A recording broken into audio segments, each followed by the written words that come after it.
Ladies and gentlemen, the Vice President of the Republic of the Philippines, the Honorable Sara G. Duterte. Hello, good morning. Okay na? Mga mga kababayan, Assalamualaikum warahmatullahi wabarakatuh. Madayaw, maayong adlaw kaninyong tanan. Magandang araw sa inyong lahat. Sa mga nakaraang araw, marami ang humihingi ng reaksyon, komento, o damdamin. Damdamin ko sa issue ng impeachment na naihain laban sa akin. Sa kabila ng aking mga naging pahayag ukol sa planong impeachment sa mga nakaraan na buwan, ang tanging masasabi ko na lamang sa puntong ito ay God save the Philippines. Bukod dito, nais ko na lang ipaabot ang aking taus-pusong pasasalamat sa mga kababayan na patuloy na nagdarasal, sumusuporta, nagtitiwala, at patuloy na nagmamahal sa akin. Manalig kayo dahil sa taong bayan ang tagumpay. Syukran. I know, right? Braille. 3 questions, no follow-up. Okay. Oh. Ayoko na. I'm okay. Oo.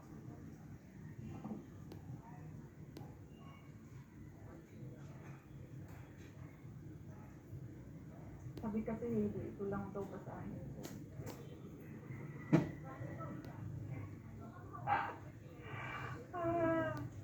We've already started preparing the moment Franz Castro announced the impeachment plans, which was November of 2023. So November of 2023, there were already lawyers doing their work for the impeachment. So we leave it to the lawyers. Last question.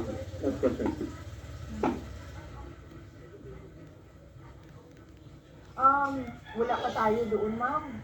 Masyado pang malayo yung mga ganyan na mga bagay. Nandun pa lang tayo sa pagbabasa ng actually, ma'am, wala pa tayo doon dahil yung mga abogado lang yung nagtatrabaho. Hindi ko talaga alam po anong ginagawa nila. But I have a meeting with them. Last question, please.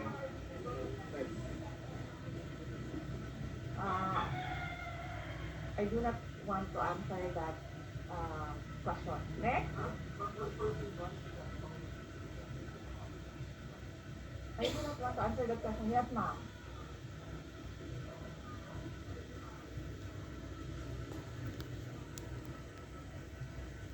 I do not want to answer that question.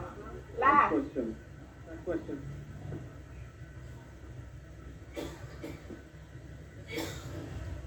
Paniwala ko lang, no, if you have to explain or defend your signature in a yes petition for impeachment, then you feel that you have done something wrong.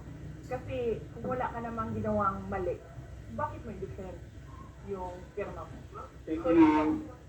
paniwala ko.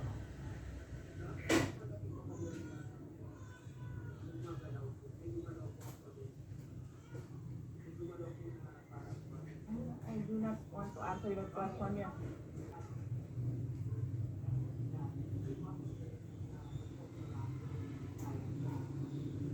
Hindi pa namin napapag-usapan kung ano yung gagawin ko for the upcoming campaign and election.